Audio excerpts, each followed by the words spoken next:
Assalamualaikum warahmatullahi wabarakatuh. Nama saya Muhammad Catur Putrajaya. Kali ini saya akan menyampaikan informasi apa saja dampak positif dan dampak negatif penjajahan di Indonesia. Hadirin pemirsa sekalian, kita semua tahu bahwa semua yang ada sekarang ini dibangun oleh sejarah. Negara kita sendiri sudah pernah dijajah oleh 6 bangsa dari penjajahan Belanda hingga Jepang. Sekurang-kurangnya sudah 5 abad bangsa kita menderita. Tapi tahukah pemirsa bahwa tidak semua kejadian pada masa penjajahan membawa dampak buruk? Ada beberapa dampak positif yang diterima Indonesia. Salah satu contohnya hingga sekarang adalah Kota Bali.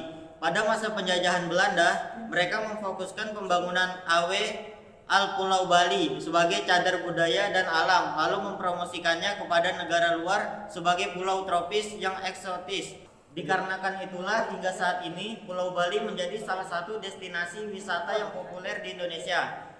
Nah, itu salah satunya. Untuk yang lain, oke, mari kita buka segmen ini dengan dampak positif penjajahan Belanda di Indonesia. Dampak positif ini sendiri dibagi dalam 4 kategori, yaitu bidang sosial, budaya, ekonomi, pendidikan, dan politik.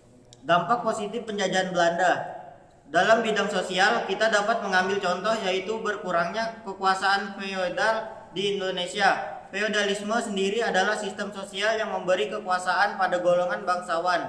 Sehingga dengan berkurangnya sistem feodalisme, maka pembagian kelas masyarakat juga mulai menghilang. Ini memberi kesempatan kepada rakyat kecil untuk bisa menerima hak yang sama dan menerima kelas sosial yang lebih tinggi melalui pendidikan.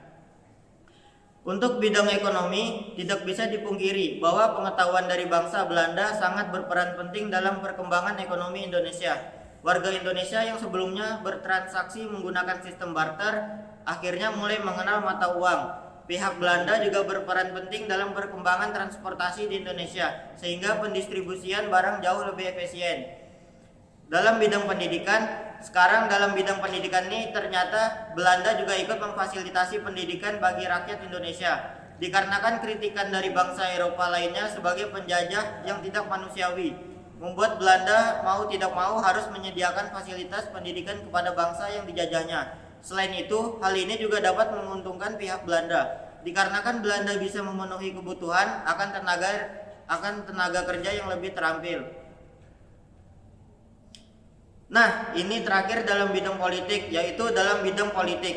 Kita tahu dari penjelasan sebelumnya bahwa pada masa lampau masih banyak kerajaan berdiri di Indonesia. Nah, dikarenakan kendali Belanda terhadap kerajaan-kerajaan di Indonesia membuat lama-kelamaan kerajaan mulai kehilangan eksistensinya. Disertai dengan kesadaran Indonesia untuk bersatu, maka Indonesia mendeklarasikan kemerdekaannya dan menjalankan sistem politik yang lebih modern. Dampak negatif penjajahan Belanda. Nah, tadi merupakan dampak positif dari penjajahan Belanda, tapi kita juga tidak boleh lupa bahwa setiap penjajahan selalu membawa dampak negatif. Di antaranya adalah seperti kehidupan menjadi sangat miskin dan terbelakang, banyaknya peperangan merekrut banyak korban jiwa, adu domba pemerintah membuat masyarakat terpecah belah, dan kehidupan masyarakat yang terkadang karena dikendalikan oleh pemerintah. Nah, sekian saja dari saya menyampaikan informasi ini. Kurang dan lebihnya mohon maaf. Semoga kita semua dapat menghargai jasa para pendahulu kita. Terima kasih dan salam merdeka.